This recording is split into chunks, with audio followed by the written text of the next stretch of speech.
things that went through my head.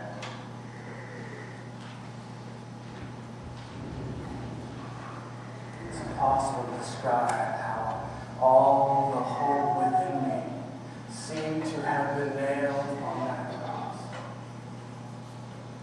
I had left my career to follow Jesus.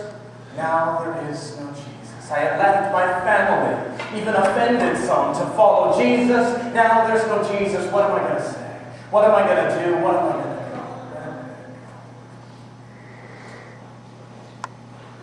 do? It was like every beggar that I saw on the road with a crippling or an infirmity just kind of haunted me with the same words. Now who's going to save them? Now who will heal?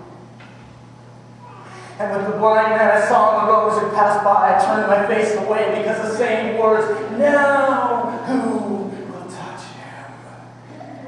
It seemed like my mind, I wandered around Jerusalem, went outside the city, to the very place where one day Jesus had looked at the city and said, Jerusalem, Jerusalem, how I long to gather you like a hen gathers her chicks under her wings.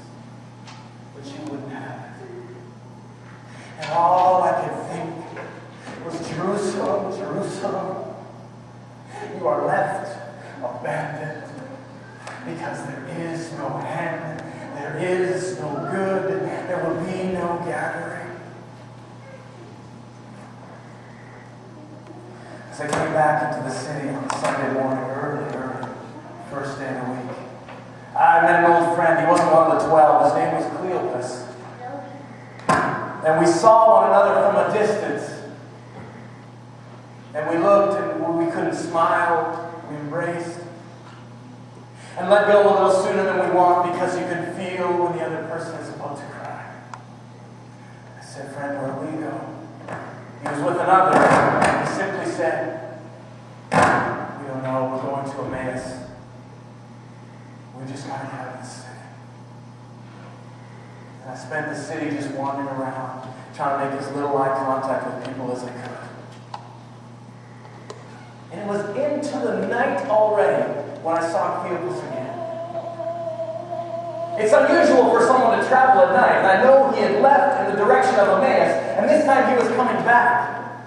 But when he left dragging his feet. And when he came back, he and the friends who were with him, they were skipping and they were jumping. And when they saw me, they said, Thomas! I had no idea what they were going to say. They said, we've seen him, we've eaten with him. And they both started talking at once so that I couldn't understand anything of what they were saying. They took out a piece of bread and they said something about, well, yeah, bread. They broke the bread and we saw him. He's gone. I said, who's gone? They said, Jesus. I said, I know.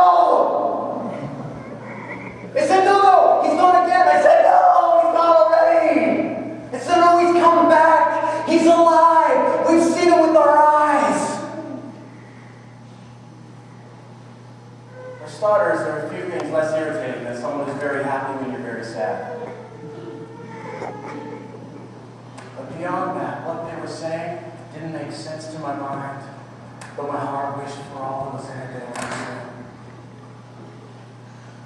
They said, not only that, just a few 100 yards back along the road, we met the women. Which women? The women who were following Jesus. They went to the tomb this morning, and the tomb was empty. They went to the tomb? Yes! The tomb was empty? Yes! What was in the tomb? Nothing! It was empty! Only the cloths that had once wrapped around Jesus in his burial and in his death. I thought to myself, Cleopas. And they saw their brother, and they seen the women too. I said, where did you last see them? They said, in Emmaus. I said, I'm going to Emmaus.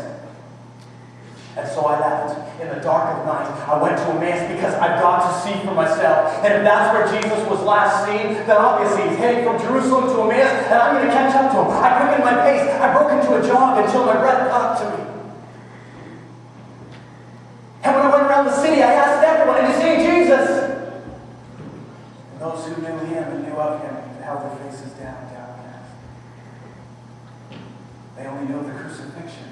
No one else seemed to know, and I thought maybe I was a little bit ridiculous. The next day, second day of the week, I headed back towards Jerusalem. And half of me is wondering why others can be so excited and convinced. And the other half of me is convinced that I'm absolutely crazy. And on my way back, that was confirmed. I heard some Roman soldiers talking. Apparently they'd been some of the ones guarding the tomb where Jesus was. And they said, that's right, dead of the night, disciples came in, a huge army, don't know where they got that many people, rolled the stone away, took his body. Oh, that's it. That's it. There's Peter, one of his shenanigans again, that. Those sons of Zebedee's thunderous guys. They were probably in on it. It wasn't until the next day that I ran into someone as well. Every one of them, except for me, was completely convinced that Jesus had come through a wall, through a locked door, and appeared to them in person. That he had eaten with them,